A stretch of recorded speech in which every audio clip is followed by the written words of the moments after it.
Hi, Capstone students. How are you doing?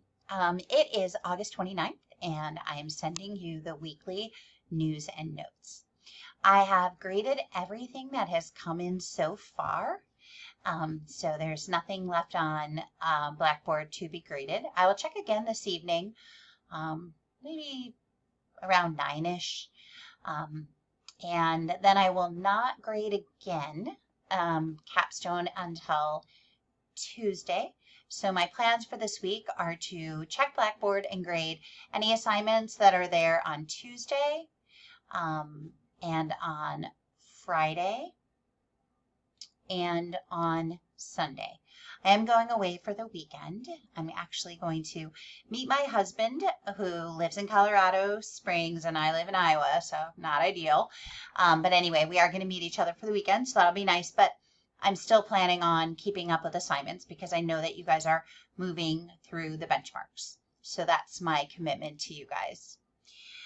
A couple of things that I need to be super clear about. In each benchmark, it says right on the front cover in content in Blackboard, do not move past until you have approved assignments. An approved assignment is a 1. So when you turn something in, you will receive a 1 if it's approved. And then I usually put in the box approved or accepted. If you get a 0, there's some feedback about what you need to do, and you have to resubmit that assignment in order to receive a 1. Please, please do not move forward.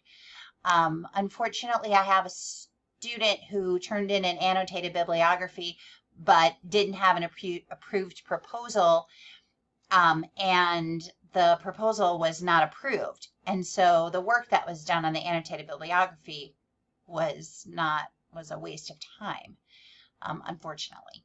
And that's rare, but it does happen when we don't move carefully through the benchmarks, okay? I don't want that to happen again. That happened in the summer. So a couple things. You need to have completed your literature review videos, parts 1 and 2, your proposal draft, and I have not received proposal drafts from everybody yet. So, and that's okay because you're working at your pace. However, don't move forward until I approve your proposal draft. Then the tips for selecting sources, super important. Please remember that you want peer-reviewed journals, studies to support in your literature review. A literature review is not a source for a literature review. Okay, you cannot cite a literature review. A literature review is what you're doing. So you don't want to cite someone else's literature review. However, you can skim through a literature review and find all the sources, go back to those original studies and use those. You are able to break the 5 to 10 year rule when the study that you're talking about is foundational, meaning that the faculty member, the professor, the scientist, whoever wrote it and their team, they actually kind of came up with this idea, or they were the first people to really study it.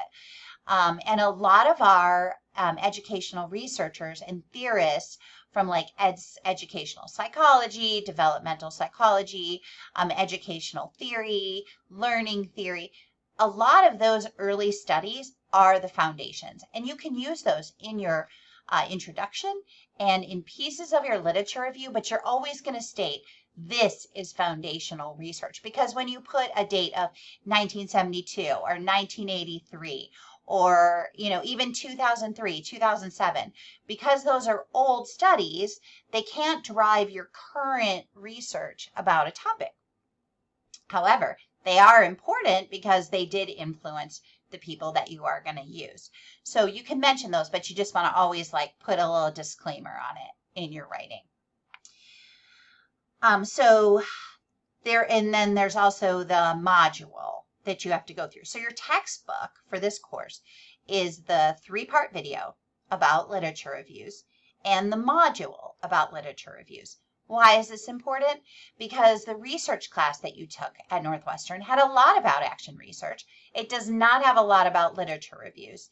And truthfully, we're doing some editing of that course to tighten it up and make it match more completely with Capstone. So we're going to be working on kind of moving the literature review piece really to Capstone, because what's happening is it's being taught differently in the research methods class. And we don't want that. I don't want to confuse you guys. So those pieces of information in this class are the ones that are really going to make sure you know what a literature review is. And you will, and you'll do fine. But you have to go through those. Those are assignments.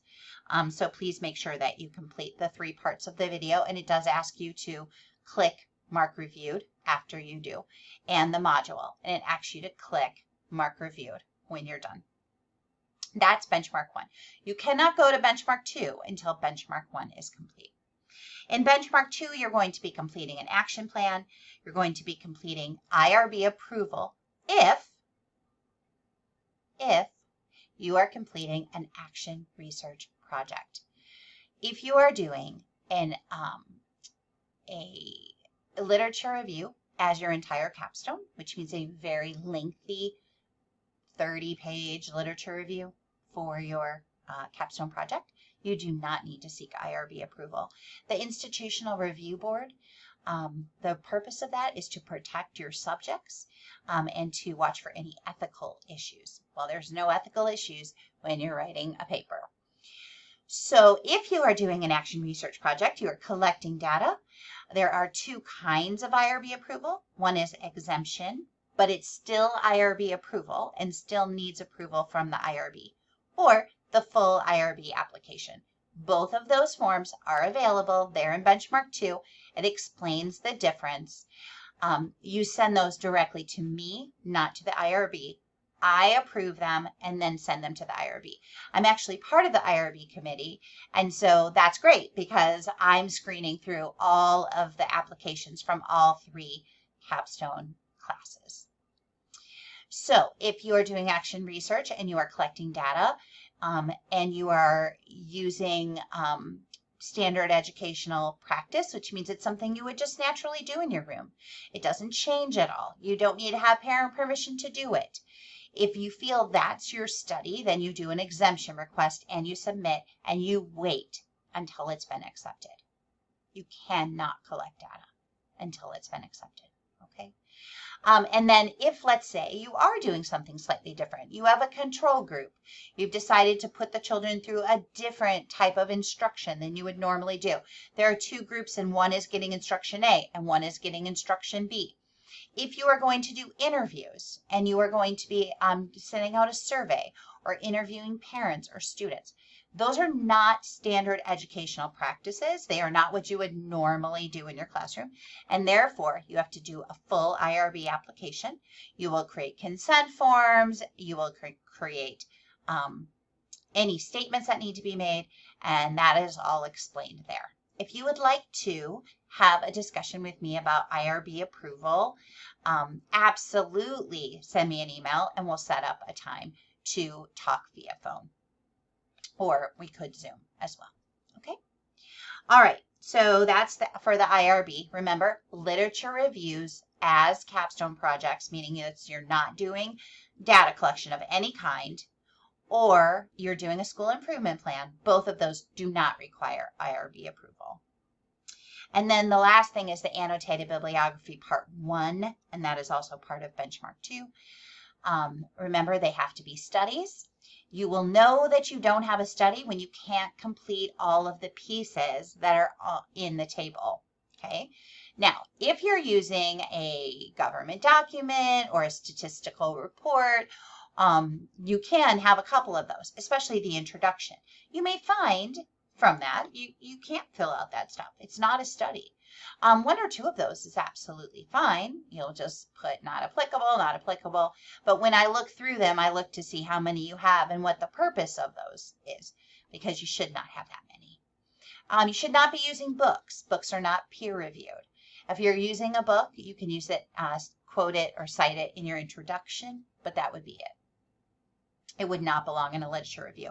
Anybody can write a book and get it published, and nobody in the field needs to review it and make sure that it's ethically sound or even true. And so, unfortunately, that really makes books problematic for things like this. Books are great in general, but not for a review of literature. I think that's all I need to say about the assignments that are coming up over the next couple of weeks. Those of you that complete Benchmark 1 will be in Benchmark 2.